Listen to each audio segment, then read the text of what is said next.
인생을 살다 보면 언제나 좋은 일만 있는 게 아닙니다. 힘들고 어려운 일, 때로는 너무 죽을 것 같아 정말 죽고 싶을 만큼, 도망가고 싶을 만큼, 모든 것을 내려놓고 싶을 만큼 절망이 깊을 때도 있습니다.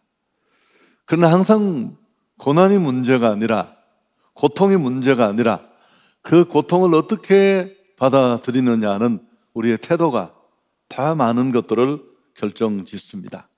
고난과 고통을 통해 더 단단해지는 사람이 있는가 하면, 또 어떤 사람은 고난을 통해 모든 것을 잃어버리고 침몰하기도 합니다. 여러분, 위기는 기회가 된다는 말, 귀가 따갑도록 들었지만 막상 내가 맞닥뜨리면 그런 여유가 없을 때가 많습니다. 로마서 8장 28절에 우리가 알거니와 하나님을 사랑하는 자, 곧 그의 뜻대로 부르심을 입은 자들에게는 모든 것이 합력하여 선을 이룬다. 어지간한 사람은 암송하고 있는 구절입니다마는 모든 것이 합력하여 선을 이룬다 라는 이 말의 배경에는 위기도 기회가 된다, 그런 뜻을 그 속에 담고 있습니다. 신앙인은 고난과 위기가 면제된 사람이 아닙니다. 뜻하지 않는 자리에 똑같이 고난과 위기에 매번 처하지만 그 고난을 통해 오히려 믿음을 연단하고 자기 성장의 기회로 만들 수 있어야 합니다.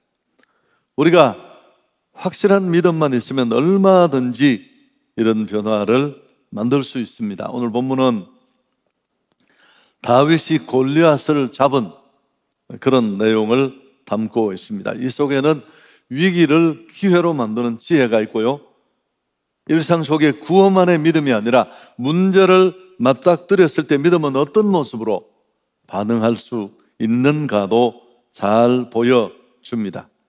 다윗은 들판에서 아버지의 양을 치는 그저 목동에 불과했습니다. 그러던 어느 날 하나님의 선택을 받죠. 이스라엘의 왕으로 기름 부음을 받는데요, 하나님의 눈에 벗어난 사울을 폐위시키고 마음에 드는 지도자를 찾던 하나님의 눈에 그가 발견되고 뛴 것입니다. 다윗은 기름 부음을 받습니다. 두 번째 왕으로. 그렇지만 성경을 읽어보면 그 이후에도 많은 시간이 존재하는데 그는 여전히 예전의 생활로 돌아가 양을 칩니다. 이스라엘의 왕이 되기 위해서 기름 부음 받은 자로서 무엇을 해야 할지 전혀 알 수 없는 그런 상황입니다. 물론 이건 다윗 자신만의 혼란이 아니라 그에게 기름 부음을 주었던 선지자 사무엘도 말없이 떠나 버렸습니다. 그 이전과 그 이후가 달라진 것은 별로 없습니다. 하나님의 침묵이 계속되는데 이런 하나님의 침묵은 다윗의 생애에 한참 동안이나 계속되었습니다. 그러던 어느 날 그는 군대에 간 형들을 위문하러 갑니다. 물론 아버지의 부탁이었습니다. 거기서 뜻하지 않은 큰 사건에 휘말리게 되죠.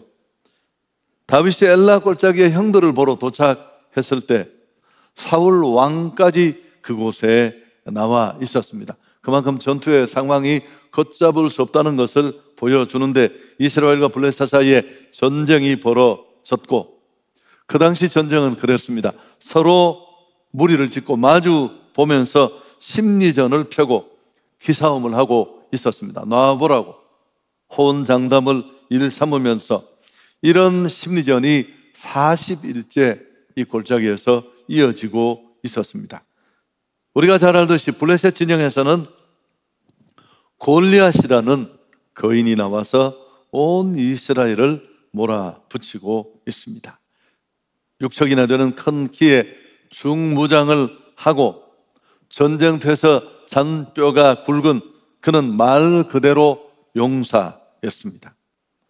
그의 호령에 온 이스라엘은 혼비백산, 사기는 땅에 떨어져 모두가 벌벌 떨고 있었습니다. 그렇지만 하나님의 영광을 이미 목도하고 사모했던 다윗은 이런 기막힌 꼴을 차마 볼 수 없었습니다.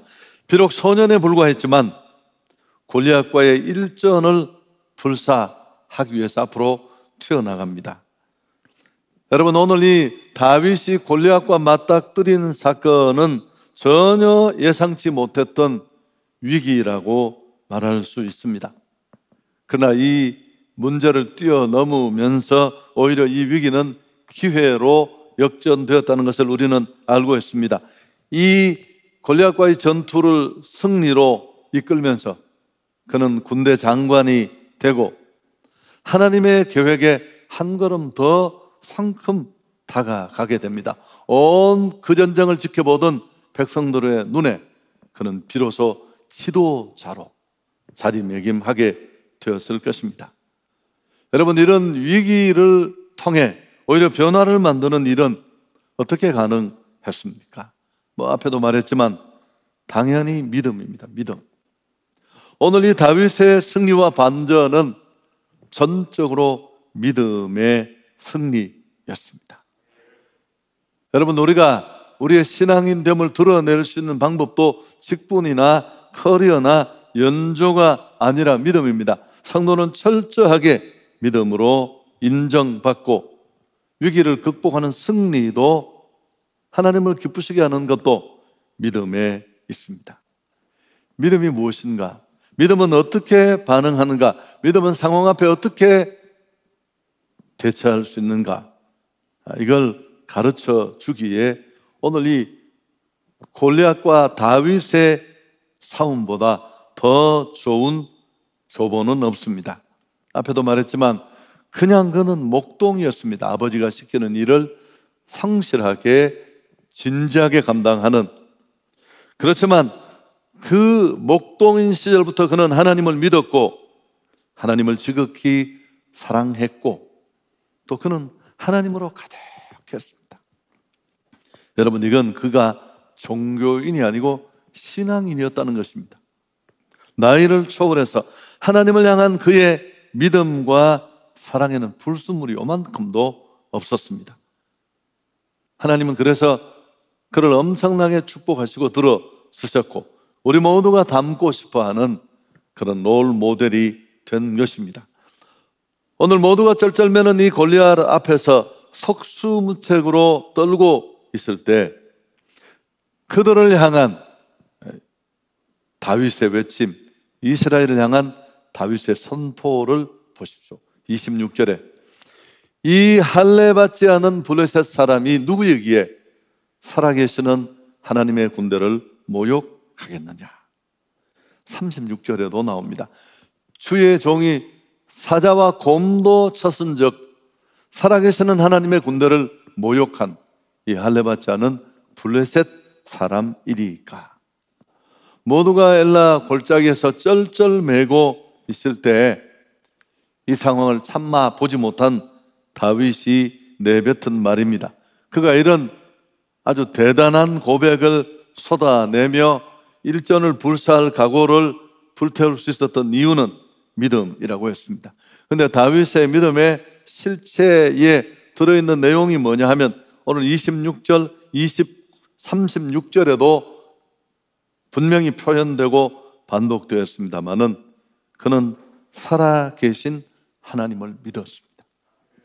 막연히 추억하고 관념 속에 그저 기대고 하나님이 나를 도와주시겠지, 이런 어려움 속에 그래도 나를 지켜주시겠지, 심리적인 위안이 아니라 다윗이 믿고 동행하고 함께했던 하나님은 살아계신 하나님이었습니다. 인생을 주관하시고 역사를 주관하시고 전쟁을 주관하시고 지금도 살아 일하시는 그 하나님을 그는 믿었습니다. 의심하지 않았고 그는 하나님을 그대로 믿었습니다. 자신과는 비교할 수 없는 골리앗을 그래서 단번에 넘어뜨릴 수 있었습니다. 막대기와 물맷돌이 전부였습니다. 그러나 그것으로 여호와의 구원이 칼과 창에 있지 아니하다는 것을 온 무리 앞에 증명해 보였습니다. 여러분, 이거 제가 정말 강조하는 선교적 삶이에요. 선교가 중요한 게 아니라 선교적 삶이 훨씬 넓어요. 그 넓은 속에 선교는 한 가지 행위로 들어있을 뿐입니다. 선교지만이 아니라 우린 일상 속에서 하나님이 살아계시다는 것, 하나님이 자기 백성을 돌보신다는 것, 지금도 여전히 정치인 누구가 아니라 하나님의 손에 이 인류가 움직이고 주장되고 있다는 것을 우리가 보여줘야 할 줄 믿습니다. 믿음으로 그 결과 온 땅이 이스라엘의 여호와가 하나님인 것을 알게 되었습니다. 46절, 너무 대단한 구절이니까 함께 읽습니다. 오늘 여호와께서 너를 내 손에 섬기시리니 내가 너를 쳐서 내 목을 베고 블레셋 군대의 시체를 오늘 공중의 새와 땅의 들짐승에게 주어 온 땅으로 이스라엘의 하나님이 계신 줄 알게 하겠고. 100번을 200번을 읽어도 너무너무 감동되는 겁니다. 여러분, 전도지 돌려서 나오는 간증이 아니라 우리가 정말 묵직하게 모두가 무너진 그 절망 앞에 당당히 가진 것 없어도 일어서서 지금도 살아계시고 이 절망을 걷어낼 수 있는 생사화복의 주권자 되신 하나님을 우리 삶으로 보여줄 때 세상은 인정하고 싶지 않지만, 아니 인정하기 싫지만 하나님이 여전히 온 우주의 왕 되심을, 하나님 되심을 말할 수밖에 없을 것입니다. 다윗의 믿음은 100%였습니다. 그래서 살아계신 그 하나님을 섬기고 사랑하고 동행했기에 그는 그 하나님을 욕하고 짓밟는 어떤 존재에 대해서도 거룩한 분노가 있었고 순수한 열정이 있었습니다. 45절에 너는 칼과 단창으로 내게 나오거니와 나는 만군의 여호와 이름 곧 내가 모욕하는 이스라엘 군대의 하나님의 이름으로 내게 나아가노라. 그의 손에는 돌덩이 몇 개와 돌 몇 개와 막대기 뿐이었습니다.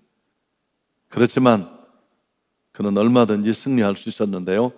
여러분, 지난 시간과도 오늘 설교는 사실 본문도 내용도 다르지만 연결되어 있는데, 다윗이 이런 확실한 믿음, 역동적인 믿음을 가졌던 이유가 뭘까요? 그는 하나님에 대한 분명한 지식이 있었습니다. 그러나 이 암과 지식은 이론적인 것이 아니라 실제로 맞부딪혀서 얻어낸 하나님과 함께 한 체험적인 지식, 경험적인 지식이었습니다. 37절 보십시오. 여호와께서 나를 사자의 발톱과 곰의 발톱에서 건져내셨은즉 나를 이 블레셋 사람의 손에서도 건져내시리이다. 건져내셨은즉 건져내시리이다. 그냥 열받아서, 기분 나빠서, 일시적인 흥분이나 충동으로 그가 이런 반응을 보인 게 아닙니다. 과거에도 열악한 환경 속에 그는 도망가지 않았습니다. 양을 치고 아버지가 맡긴 양떼를 지킬 때 곰이나 맹수들이 공격해 오면 도망간 게 아니라 맞붙어서 수염을 뽑고 양을 지켜내는 이런 실제의 생생한 체험이 그에게는 있었고, 지금도 도우시고 역사하시는 그 하나님에 대한 확실한 믿음이 있었기에 이런 담대한 고백을 할 수 있고 도전을 할 수 있었습니다. 여러분, 너무 많이 반복하는 내용이지만 우리의 모든 문제는 문제가 아닙니다. 코로나19가 얼마나 무서웠냐고, 그걸 누가 몰라요. 목사님, 내가 당한 이 상황이 얼마나 좋지 않습니까? 그걸 누가 몰라요. 여러분, 그러나 우리의 문제는 결국은 믿음의 문제입니다.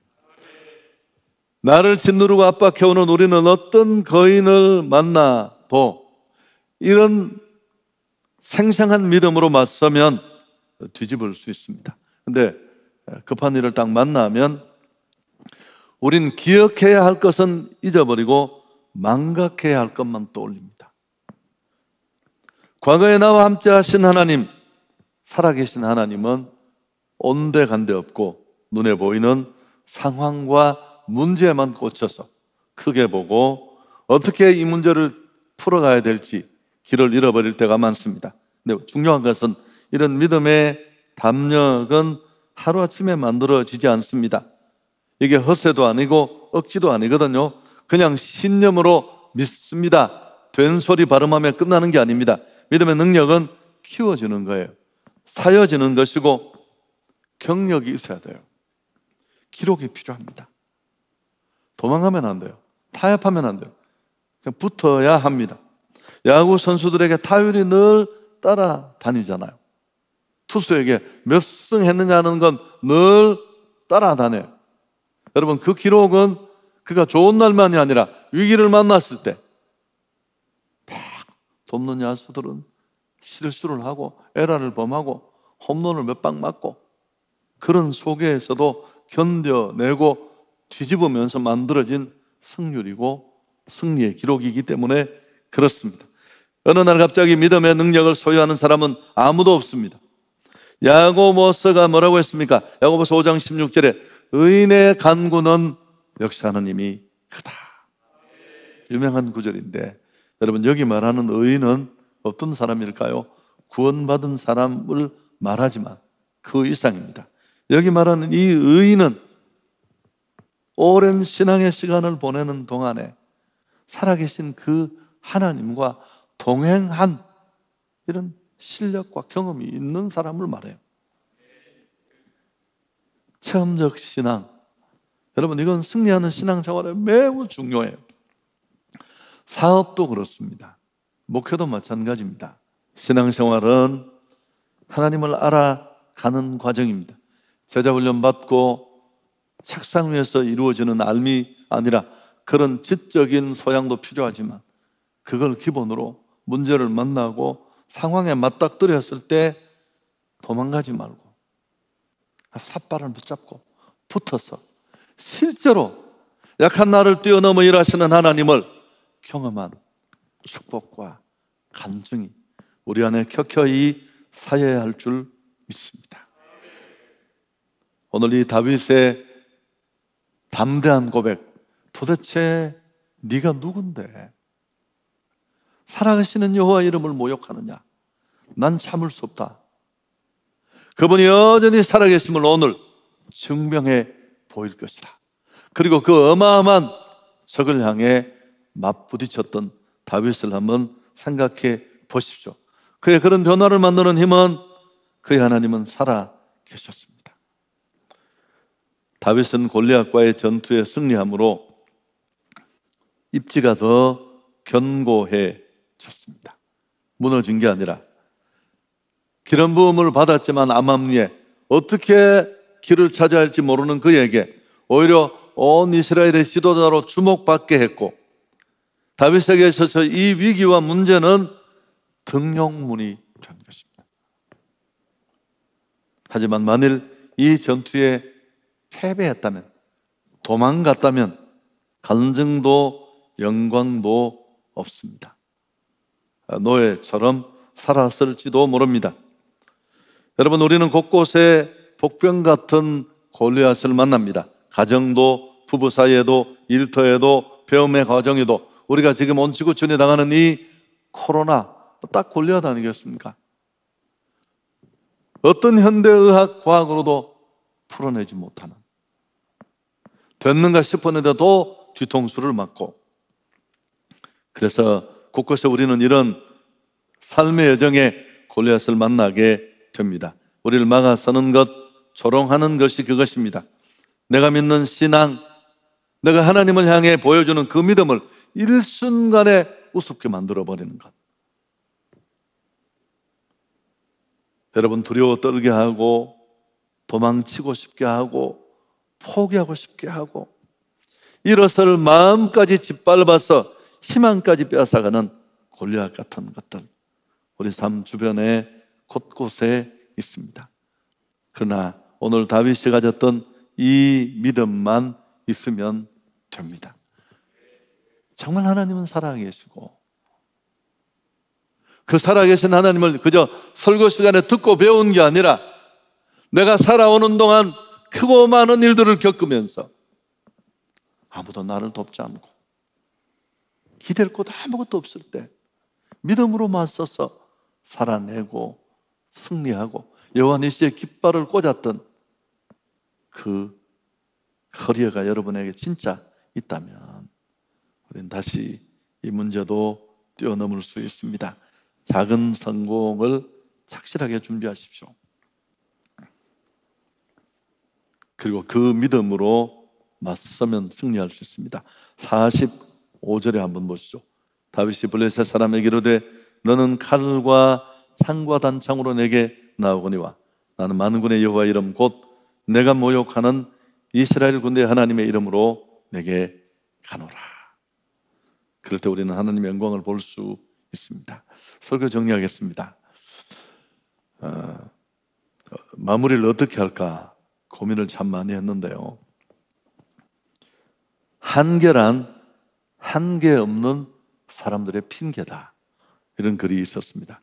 조수아 제이 마린이라는 사람의 얘기인데, 여기까지가 한계다라고 말하는 건 진짜 아무것도 한계 없는 사람들의 핑계일 수 있습니다. 여러분, 지금도 우리 곳곳에 너무 많은 일들이 있습니다. 나의 골리앗은 무엇이고, 선교하는 일도 그렇잖아요. 제가 몇 년 전에 우리 이찬수 목사님 설교를 들었고, 또 제가 살던 동네도 똑같은 일들이 있었어요.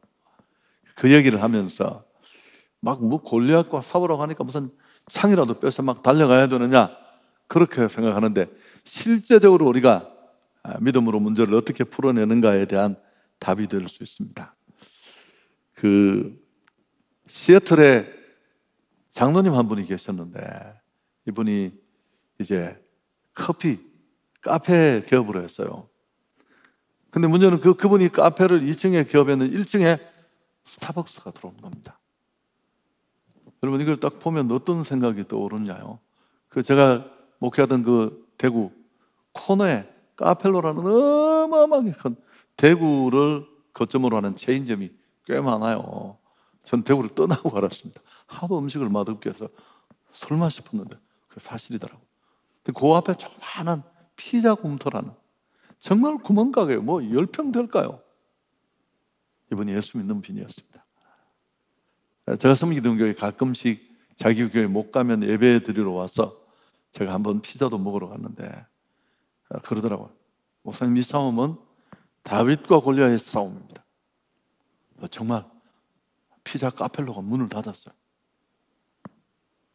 여러분, 그래서 이 장로님, 아니 누가 스타벅스가 아래층에 있는데 1층에서 어떻게 그게 되겠습니까? 3년 뒤에 스타벅스가 문을 닫았습니다. 창 들고 싸운 게 아니라 살아계신 하나님 바라보면서 믿음으로 온 세상 사람을 섬기는 마음으로 정성을 다해 최선을 다하니까 승리하게 되는 것입니다. 여러분, 하나님은 오늘도 우리와 함께 일하십니다. 코로나를 너무 크게 보지 맙시다. 코로나는 코로나일 뿐입니다. 어떤 바보가 막 친구하고 둘이 모여서 처마 밑에 비를 피한다고 써있는데 비가 그치질 않는 거예요. 10분이 지나고 20분이 지났는데도 막 조급해서 안달을 내니까 옆에 믿음 있는 친구가 뭐라고 했다고요? 걱정하지 마라. 그치지 않는 비는 없다.